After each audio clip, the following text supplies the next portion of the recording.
Là j'ai un énorme problème parce que je pleure de rire et j'ai un texte très sérieux à vous lire. Alors vraiment, je fais appel à votre indulgence. Puis ici, si on l'avait entendu à l'avance, on aurait fait le pacing du show complètement différemment. Je serais passé après Gilles Vigneault, je pense. Alors, je vous demande là, juste de décompresser. Pensez avec votre ventre maintenant. Okay. Pourquoi une souveraine soirée? Parce que notre volonté d'indépendance n'est pas surtout une question de date, de chiffres, de statistiques, de structure ou de loi. C'est une question d'être, d'âme, de vouloir vivre, de vouloir se le dire à nous-mêmes et le clamer au monde. J'ai écrit pas mal de discours dans ma vie. J'ai été pas mal fort sur le crayon. Vous avez vu le dictionnaire tout à l'heure? Oui. Je m'astreins à faire plus court. Et je me promets que d'ici minuit, minuit et quart, on va sortir. Mais de tous les mots que j'ai alignés ces dernières années pour écrire, décrire le Québec et son avenir, j'ai un faible pour un discours en particulier que j'avais écrit pour M. Parizeau après la défaite référendaire. Il devait dire ses adieux à un Conseil national du Parti québécois. Et comment le faire? Je m'étais dit, on va lui faire dire quelque chose de complètement inattendu.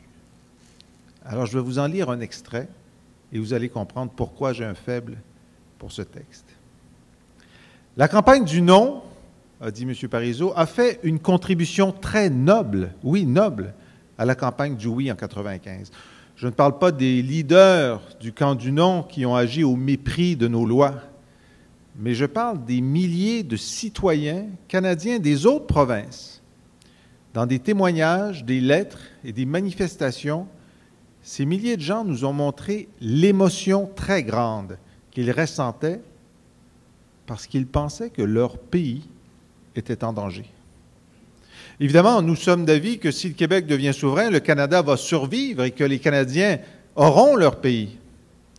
Mais il faut reconnaître que l'émotion exprimée pendant la dernière semaine de campagne par les Canadiens des autres provinces n'avait rien à voir avec la crainte de la rupture d'une union économique ou de l'incapacité d'être au G7.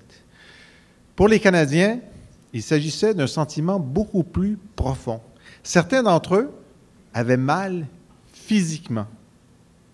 Plusieurs pleuraient. On les voyait à la télévision.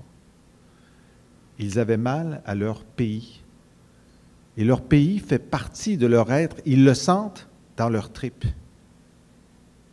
Ils nous ont donné ces jours-là une très grande leçon. Ils nous ont fait comprendre qu'un pays, c'est extraordinairement précieux.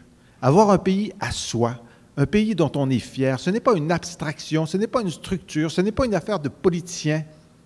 C'est quelque chose qu'on porte en soi, quelque chose qui fait partie de notre être, quelque chose qui nous donne un petit morceau d'identité individuelle autant que collective, un petit morceau de certitude. C'est quelque chose qui n'a pas de prix. Alors pourquoi une souveraine soirée? Parce que cette volonté d'exister pleinement ne peut s'incarner correctement dans les paroles d'hommes ou de femmes politiques.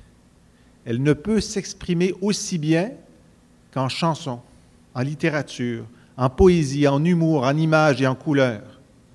Personne ne porte mieux notre envie d'être que celles et ceux qui puisent leur existence même de leur connexion avec les sentiments, l'identité, le pouls de ce que nous sommes comme individus et comme peuple habitant ce coin d'Amérique.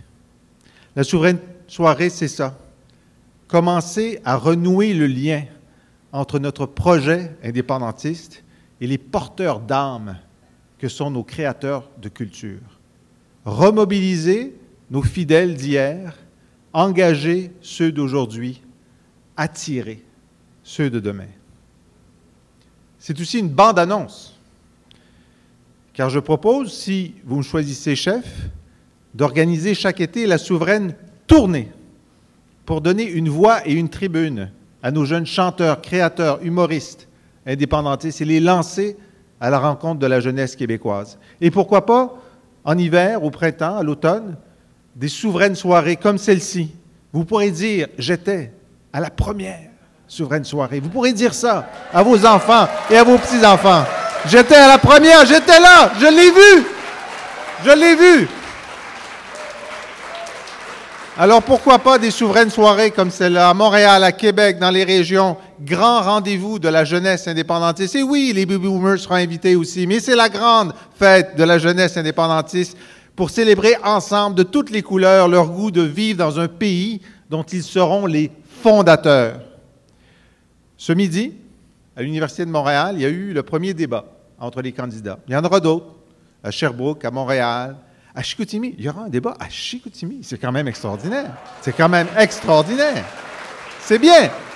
On avance. On avance. Ces débats, c'est le temps des idées et des stratégies. C'est le versant cérébral de notre projet. Et je suis content d'y contribuer dans ma modeste mesure. Mais ce soir, ces soirs-ci, ces soirs qu'on commence ensemble ce soir, c'est le versant cœur qui s'exprime, le versant émotion, le versant élan, le versant rêve. Et je terminerai en paraphrasant celui qui nous a commencé, René Lévesque. Il disait « Ce n'est pas en rêvant que l'on fait de la politique au quotidien. Mais nous, indépendantistes, si nous faisons de la politique, c'est parce qu'on rêve. Merci, les créateurs de culture, de nous faire rêver. » Bonsoir.